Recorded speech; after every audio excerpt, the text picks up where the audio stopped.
नमस्कार। युवा मंच टीम की ओर से आप सभी को फरवरी माह की पहली तारीख की ढेर सारी शुभकामनाएं, क्योंकि आपको पता है कि फरवरी माह लगते ही सभी की निगाहें देश की आर्थिक स्थिति अर्थात बजट पर टिक जाती हैं। एक ऐसा बजट जिसे बताया जा रहा है कि यह मध्यम वर्गीय लोगों के लिए एक अमृत के समान बजट है। अब आप समझिएगा, ये अमृत के समान जो बजट है, इस बजट में शिक्षा, स्वास्थ्य, रोजगार और महंगाई का बजट नहीं है, बल्कि ये कहा जा रहा है कि टैक्स नहीं लिया जाएगा। मित्रों, कितना अजीब लगता है ना कि एक गांव में, देहात में कहावत कही गई है कि घर में नहीं दाने, अम्मा चली भुनाने। तमाम लोग कहते होंगे, आपके भी क्षेत्र में ऐसी कहावत होगी कि घर में नहीं दाने, अम्मा चली भुनाने। यहाँ बेरोजगारी से हमारे देश का नौजवान दर दर की ठोकरें खा रहा है। जहां पर रोजगार नाम की कोई चीज नहीं है और सरकार कह रही है कि हम बजट ऐसा पेश कर रहे हैं जिसमें आपको टैक्स नहीं देना पड़ेगा। अरे भाई, सबसे पहले ज़रूरत है कि देश में जो युवा हैं उन्हें गरिमापूर्ण रोजगार मिलना चाहिए। उन्हें सम्मानजनक ज़िंदगी जीने के लिए सरकार को व्यवस्था करनी चाहिए। यहाँ लोग सुसाइड नोट लिख करके जा रहे हैं कि मैं बेरोजगार हूँ, असहाय हूँ, 2 वक्त की रोटी के लिए व्यवस्था नहीं कर सकता, इसलिए मैं अलविदा कह के चला जा रहा हूँ। और सरकार है कि अपनी डफली, अपना राग बजाने में कोई कोर कसर नहीं छोड़ती है। आप देखिए, चाहे जिस भी सेक्टर में देखिए, तमाम सेक्टर हैं, पद रिक्त हैं। सरकार करे ना, रे बाबा ना, हम पदों को नहीं भरेंगे, हम तो ठेका प्रथा, आउटसोर्सिंग, कॉन्ट्रैक्ट बेस पर करा लेंगे, हम पीपीपी मॉडल लागू कर देंगे।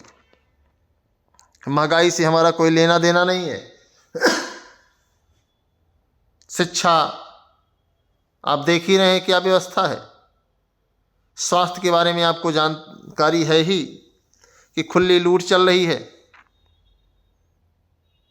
तो कहीं न कहीं यह बात तब अच्छी लगती, बड़े बड़े टेलीविज़न चैनल्स भी लगातार बजट का गजट लोगों के सामने परोस रहे हैं। इतना मलाई लगा करके परोस रहे हैं ना कि आप जीभ तो चाट ही रहे हैं, लगता है कि आप ज़मीन चाट जाएंगे। ये बजट है। बजट तब होता जब देश में दर दर की ठोकरें खाने वाला नौजवान खुद को महसूस करता कि मुझे एक रोज़गार मिलेगा, मुझे जीविकोपार्जन का एक संसाधन मिलेगा, मुझे नौकरी मिलेगी। देश का हर नौजवान समझता मुझे बेहतर शिक्षा मिल रही है, मुझे बेहतर चिकित्सा मिल रहा है, हमें महंगाई की मार नहीं झेलनी पड़े क्योंकि हम संपन्न हैं। और एक बात आप लोगों से मैं कहना चाहूँगा, जो लोग इस वीडियो को देख रहे हैं, शेयर करो ना करो, मुझे कोई फर्क नहीं पड़ता। जिस देश में 5 किलो राशन को लेकर के सरकार पूरी ताकत झोंक रही हो और वहीं सरकारें बजट पेश कर रही हो, बात समझिएगा, थोड़ा सा दिमाग और दिल दोनों लगाइएगा, कि जिस देश में 5 किलो राशन के लिए मारामारी हो, 5 किलो राशन के लिए लंबी पंक्ति में लोग खड़े हों, और वहीं दूसरी तरफ सरकार बजट पेश करके अपनी पीठ थपथपा रही है कि हमने इतने पर टैक्स फ्री कर दिया है। भाई, सबसे पहले तो उसको 5 किलो राशन के स्थान से हटा करके उसको रोजगार के स्थान पर लाइए, उसे शिक्षा के स्थान पर लाइए, तो अपने आप बजट पेश करने की जरूरत ही नहीं पड़ेगी। जहां भुखमरी, बेरोजगारी, गरीबी, महंगाई, भ्रष्टाचार चरम पर हो, वहां पर आप बजट का गजट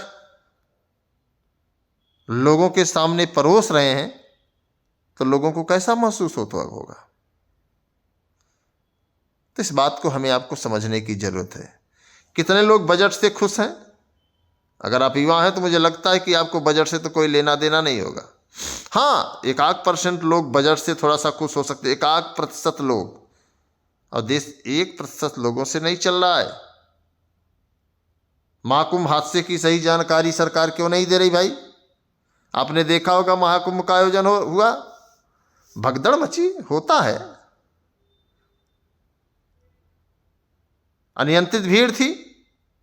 सरकार को कहना चाहिए हाँ कि भीड़ अनियंत्रित हो गई, हमसे मिस्टेक हुआ, हाँ इतने हादसे में इतने लोगों के साथ ऐसी घटना हुई और ये संख्या उनकी ये है।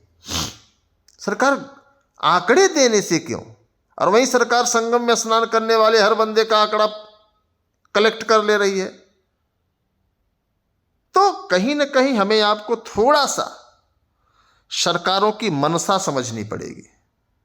शिक्षा व्यवस्था क्या है, इसका सरकार के पास आंकड़ा नहीं है।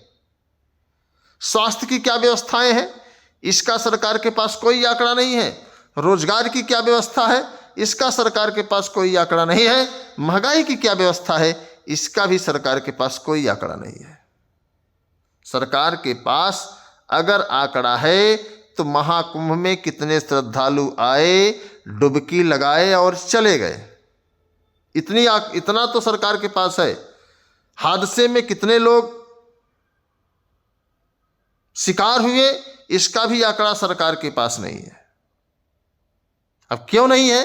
हो सकता है कि सरकार के जो है डायरी में एक कॉलम ही न बना हो आंकड़े का, सिर्फ सरकार की डायरी में आने जाने वालों का आंकड़ा हो, जो कुंभ में आए, डुबकी लगाए संगम में और चले गए। बाकी शिक्षा, स्वास्थ्य, रोजगार, महंगाई, इसमें कोई भी आंकड़ा नहीं है सरकार के पास। 1 करोड़ से अधिक पद खाली हैं। जिस सेक्टर में आप जाइए, हर सेक्टर में, हर विभाग में, हर क्षेत्र में सृजित पद रिक्त हैं, मौलिक पद रिक्त हैं। टीजीटी, पीजीटी, एलटीजीआईसी, प्रवक्ता, प्राथमिक, बीईओ, लेखपाल, पुलिस, बैंक, रेलवे, मतलब कि जो भी विभाग आप देखिए, हर विभाग में आपको पद खाली मिलेंगे। इस बात की मैं गारंटी देता हूं। सरकार को उस पर ध्यान नहीं है। कुछ लोग कहेंगे कि आप सरकार का विरोध, मैं सरकार का विरोधी नहीं हूं, लेकिन सरकार की आंख में जो चश्मा लगा है उसमें कुंभ में आने वालों की संख्या, कुंभ से जाने वालों की संख्या, डिजिटल कुंभ है, फलाना कुंभ है, इतने सीसीटीवी फुटेज कैमरे लगे हैं, चालान करने वालों कैमरा सब लगा है। बस केवल शिक्षा, स्वास्थ्य, रोजगार, महंगाई, बेरोजगारी, इसके लिए सरकार के पास न तो कोई डाटा है और न ही हमको लगता है सरकार के पास इसका कोई कॉलम है। बजट को इस तरीके से बताया जा रहा है कि जैसे हमारे देश में एक नया भूकंप आ गया है, एक नया बदलाव आ गया है। कितने लोग इस बजट से खुश हैं? जो साथी इस बजट से खुश हैं, कमेंट करके बताएं कि क्या इस बजट से आपके घर की बेरोजगारी दूर हो गई? क्या इस बजट से आपके घर की अशिक्षा दूर हो जाएगी? क्या इस बजट से क्या जो स्वास्थ्य सुविधाएं हैं आपको मिल जाएंगी?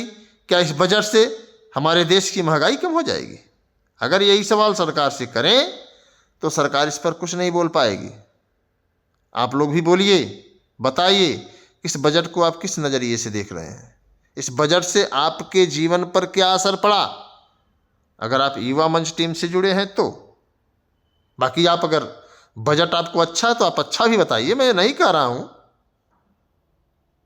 लेकिन बताइए, वीडियो को शेयर करिए और अपनी राय कमेंट में ज़रूर दीजिए। धन्यवाद।